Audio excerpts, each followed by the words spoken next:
श्री स्वामी समर्थ जयशंकर.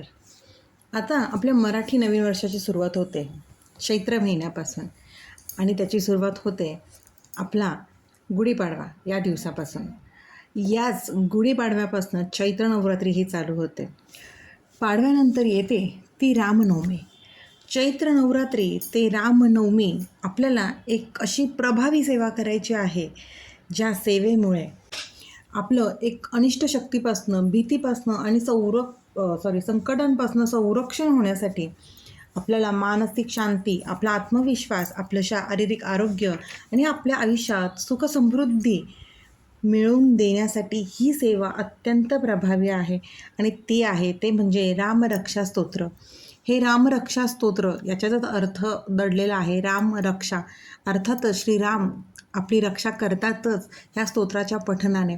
प्रत्येक घरात संध्याकाळी रामरक्षा स्तोत्र हे म्हटलंच गेलं पाहिजे, कारण का ह्याच्यामुळे एक संरक्षण कवच आपल्यासाठी तयार होत असतं आणि लहान मुलांना नजरबाधेपासनं, वाईट शक्तींपासून दूर ठेवण्यासाठी रामरक्षा अत्यंत प्रभावी आहे. भगवान शंकर आणि बुधकौशिक ऋषी हे स्तोत्र यश आणि दीर्घायुष प्रदान करते ह्या स्तोत्राच्या पठणाने, असं त्या स्तोत्रामध्ये याचं वर्णन केलेलंच आहे. हे रामरक्षा स्तोत्र अक्षरशः आपलं संरक्षण कवच आहे. नित्य पठण करणाऱ्याला हे अपघातापासनं, शत्रूच्या भीतीपासनं, वाईट शक्तींपासनं नक्कीच वाचवतं. आपल्याला मानसिक शांती देतं. आपल्या आयुष्यात तणाव असतातच. सध्याच्या आयुष्यात सतत तणाव, सततचं आलेलं नैराश्य यामुळे बरेच जण डिप्रेशनमध्ये जात आहेत आणि त्याच्यावरती हा रामबाण उपाय म्हणजे रामरक्षा स्तोत्र. याच्या पठणामुळे आपल्या मनाला एक अद्भुत शांतता आणि सकारात्मक ऊर्जा मिळते. तसंच आपल्या आयुष्यात नोकरी, व्यवसाय, आपल्या कुटुंबातील काही अडचणी असतील ते सुद्धा रामरक्षाच्या पठणाने दूर होतात. आणि ह्याच्या पठणाने खरंच म्हणजे हा अनुभव घेतलेला आहे, त्यामुळे सांगते की खरंच रामरक्षा हे अत्यंत प्रभावी स्तोत्र आहे. आणि हे ह्या दिवसांमध्ये चैत्र नवरात्री ते रामनवमी ह्या दिवसामध्ये सिद्ध करायचं आहे. आता ते सिद्ध कसं करायचं? मुळातच कुठलीही सेवा असू दे, म्हणजे एखादा मंत्र असू दे किंवा एखादं स्तोत्र असू दे, ते जर आपण सिद्ध केलं तर ते आपल्याला 1000 पटीने फलदायी ठरतं. त्यामुळेच ज्यांना शक्य असेल त्यांनी रामरक्षा स्तोत्र आवर्जून सिद्ध करून घ्या.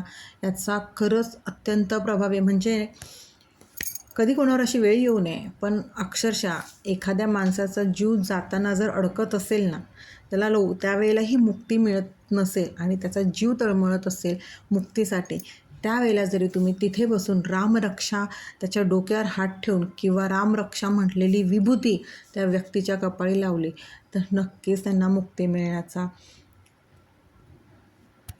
मार्ग सोपा होतो. आणि ही गोष्ट स्वतः केलेली आहे, स्वतः अनुभव घेतलेला आहे, म्हणून इतक्या ठामपणे सांगते. आता हे सिद्ध कसं करायचं आहे? चैत्र नवरात्री म्हणजे गुढीपाडव्याच्या दिवसापासून तुम्हाला ही सेवा करायची आहे. अर्थातच संकल्प घ्यायचा आहे की तुम्ही हे रामरक्षा स्तोत्र सिद्ध करत आहात. आपल्या महाराजांना, मुळातच आधी आपल्या कुलदेवीला, आपल्या कुलदेवतांना, आपल्या इष्टदेवतांना म्हणजेच आपल्या स्वामींना, तुमचे कुठले गुरु असेल त्यांना सगळ्यांना स्मरून आपण ही सेवा करतोय. ह्या सेवेमध्ये कुठलाही विघ्न येऊ नये अशी प्रार्थना करावी. श्रीरामांना विनंती करावी की माझ्याकडनं ही सेवा निर्विघ्नपणे पार पडून घ्या. आणि त्यानंतर रामरक्षा स्तोत्र हे आपल्याला रोज म्हणजे रामनवमीपर्यंत 9 वेळा हे स्तोत्र म्हणायचं आहे. लक्षात घ्या, गुढीपाडवापासून ते रामनवमीपर्यंत रोज 9 वेळा हे स्तोत्र आपल्याला म्हणायचं आहे, संकल्पयुक्त सेवा करून. 9 वेळा म्हणतानाही तुम्ही जेव्हा आपण देवापुढे दिवा अगरबत्ती लावून बसणारच आहोत, जी काही विभूती साचेल ती तशीच जमा करून ठेवावी. आणि रोज आपण घरातनं बाहेर पडताना घरातील प्रत्येक सदस्यांनी ती आपल्या कपाळाला लावूनच बाहेर पडावं, कारण ते तुम्ही सिद्ध केलेलं आहे. त्यामध्ये तेवढी ऊर्जा आहे आणि ते एक संरक्षण कवच तयार झालेलं आहे. त्यामुळे ती विभूती रोज बाहेर पडताना घरातील प्रत्येक सदस्यांनी लावून पडावं. रामनवमीपर्यंत तुमचं हे रामरक्षा स्तोत्र सिद्ध झालेलं असतं आणि त्यानंतर रोज नित्यनियमाने 1 पाठ तरी आपल्याला रामरक्षेचा घरात करायचा आहे. यामुळे आपल्या सर्व दुष्ट शक्तींपासनं आपल्या घराचं, आपल्या मुलांचं, आपलं स्वतःचं संरक्षण होतंच.